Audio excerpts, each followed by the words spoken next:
Welcome back. This is Larry Benko, W0QE, and this is a review video on the topic of negative component values.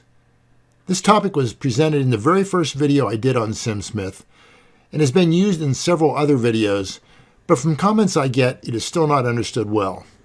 Hopefully I can do a better job of explaining the reason for negative valued components and how they allow SimSmith to easily solve an important class of problems. To show how negative components can be useful within SimSmith, let's start off with a conventional matching circuit. We have an impedance here shown at the load, two components that we are using to match to a generator, which is 50 plus J0. We see a graphical representation of what we did. Here, SimSmith is doing two calculations at the moment, probably doing more than two, but I view it as two fundamental calculations. It's doing an impedance calculation going this direction. We see that on the Smith chart. We see a load impedance which starts down here at 65 minus J109. I didn't get exactly on the point, that's all. And we see the effect. The purple arc here we see is the effect of the inductor in parallel with that load. Then the green arc is the effect of the series capacitor, and the blue X here is the impedance at the generator. This is typical of how all Smith chart programs work, and this calculation is done from left to right, putting the generator on the right-hand side and the load on the left-hand side.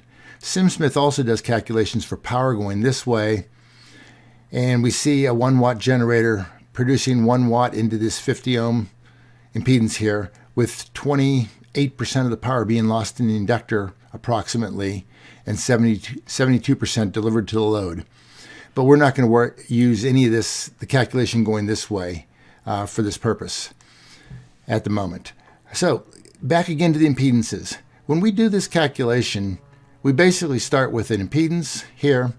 We apply the effects of this component to that and get a new impedance, which will be at this point, and then apply the effects of this component and get a new impedance at this point.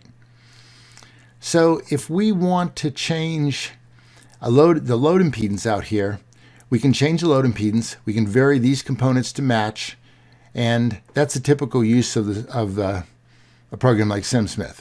However, if we want to vary these components and see what impedances here will give us 50 ohms here, that doesn't work in SimSmith.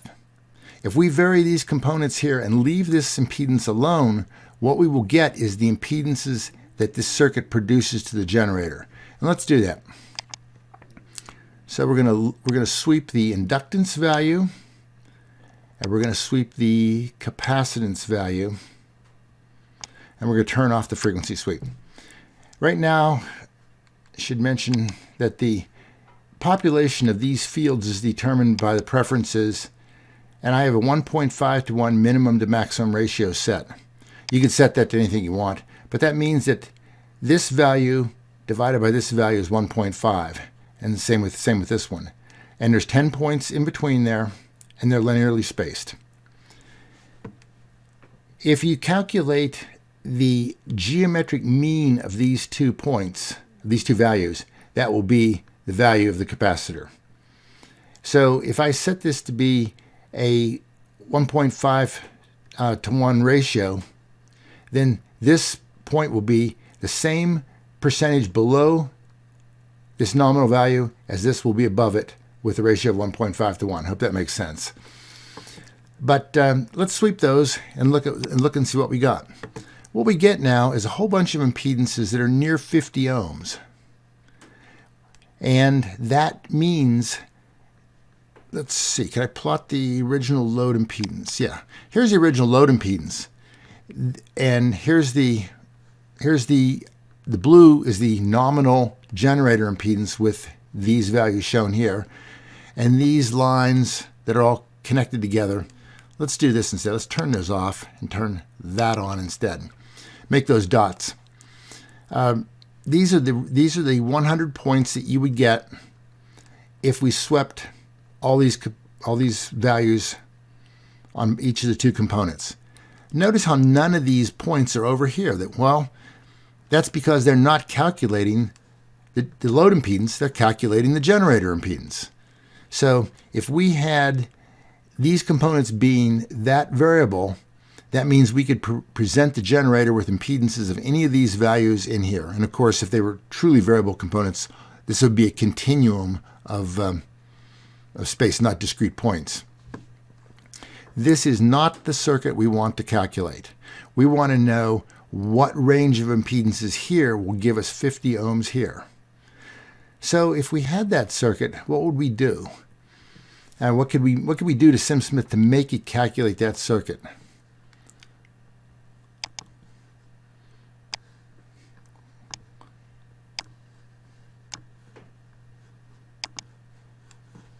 Let me bring up a second copy of SimSmith. It will bring up, and this is a very useful feature in SimSmith, is the ability to run multiple simultaneous copies. You have to be a little bit careful because the last SimSmith file that gets written will sometimes be confused as to which one, which circuit you're working on. But I often run 3 or 4 SimSmiths at the same time. Let's change this circuit. What we want this circuit to do is start at we want to calculate the impedance going the other direction. So let's see how we can force SimSmith to do that. If we look at the original circuit and we knew that the answer was going to be 50 plus J0 here, and we were trying to get our load impedance, we would want to undo the effect of this series component, and then we'd want to undo the effect of this parallel component, and then that would give us the right answer. Well, the way we get SimSmith doesn't know undo components. It knows do the component. So what we do here is we put our desired generator impedance right here. We flip our components around, and now what we need to get SimSmith to do is to undo the effect of this capacitor. Well, 200 picofarads doesn't undo the effect of a 200 picofarad capacitor. However, in SimSmith, a minus 200 picofarad capacitor will undo the effect of a 200 picofarad capacitor. Likewise, whoops.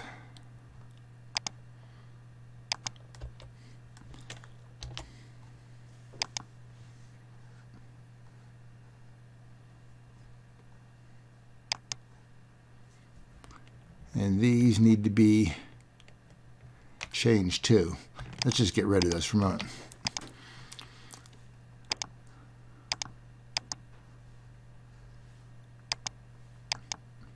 And go back here.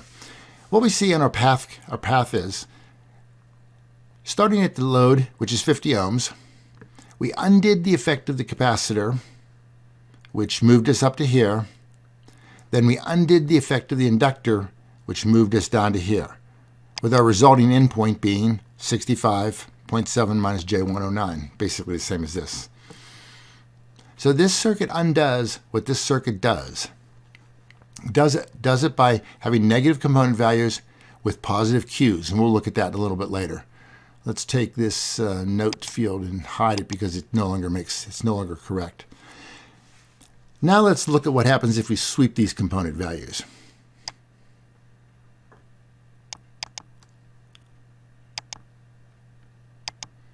If we sweep those, now we see a locus of points down here that is centered around what we had before for our load impedance. This is the correct calculation to do.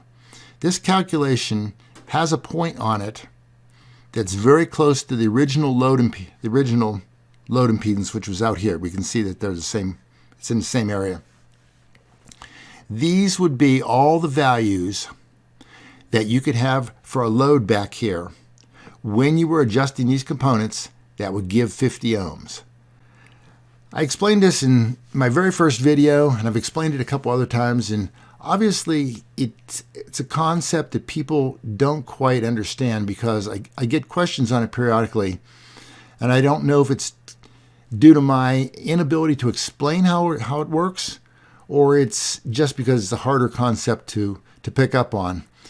But let's continue on. This is the correct circuit. It undoes everything, and it undoes it in kind of a manner which is kind of interesting. Notice that what we have here, and let's force into this circuit 1 watt and see what happens. It's no longer 50 ohm load here, so we have to use the X-match network to force a watt in here. We force a watt in here, and look what happens. We have more than a watt on the output. That shows that these components have gain. They need to have gain because these components had loss. So again, SimSmith is doing all the calculations exactly as you would expect them to do. We just need to get SimSmith to do it in a way that we understand what's going on. And the negative component value is a very easy way of doing that. Prior to being involved with SimSmith, I used to do this calculation in some Excel spreadsheets I had for some work I was doing for some people at the time. And I needed to do exactly this kind of a calculation with what impedances could I match when I varied component values. And I consequently have an advantage in that because I've done that stuff in the past. But this is a very useful, how well does my tuner match to something? How well can this match, etc., etc. It also has the value that all network analyzers have a reference plane. And when we move the reference plane, what we're doing effectively is adding a negative length of transmission line. SimSmith is perfectly happy with negative transmission lines also in terms of doing the same kind of a calculation. So let's look at the actual components themselves and see how things may work. As an attempt to drive home the value of the negative components and how they actually work within SimSmith, I've created 5 circuits here.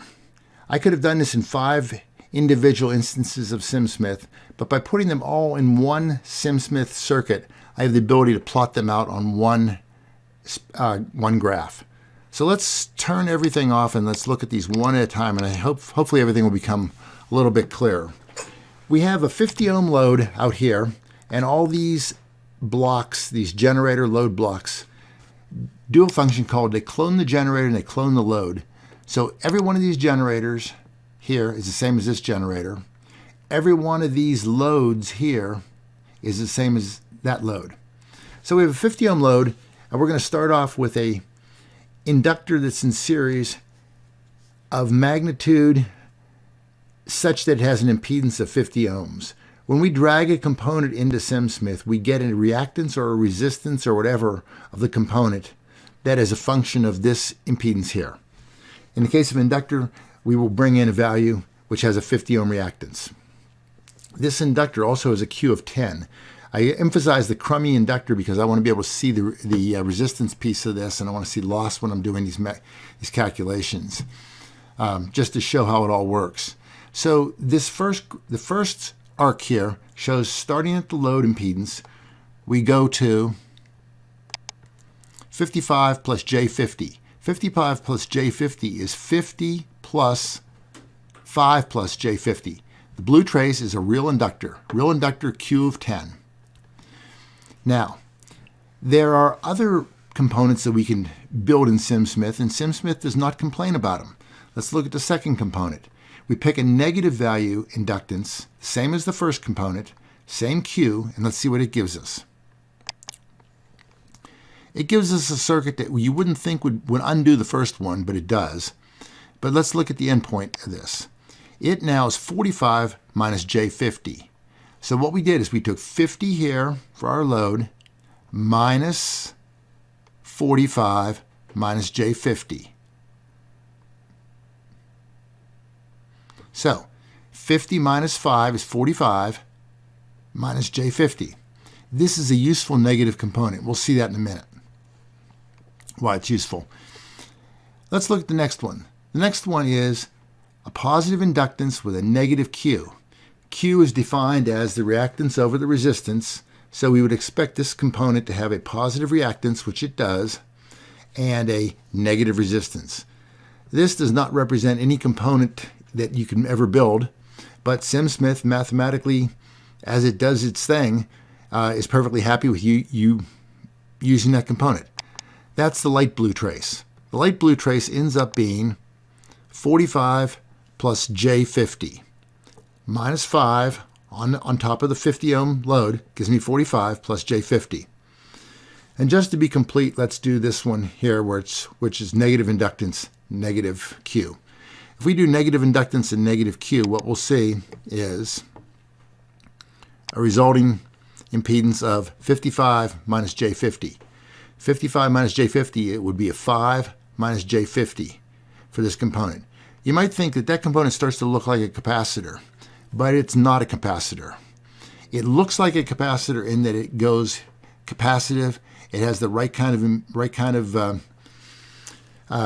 it has a positive value for resistance, so it could be a 5 minus J50 looks like a Q of 10 capacitor. However, let's put a Q of 10 capacitor in the circuit, which has the same impedance, and look at what happens to it. You say, ooh, I don't see anything. Well, let's turn the other traces off, and let's turn this one off. We see that trace, which due to the capacitor, and we see this trace. You say, well, they're identical. Well, are they? Here's the capacitor trace alone, and here's the generator trace. Are they identical or not? Well, at this one frequency, they are. But if we go ahead and sweep, what we see is, let's turn all these others off again.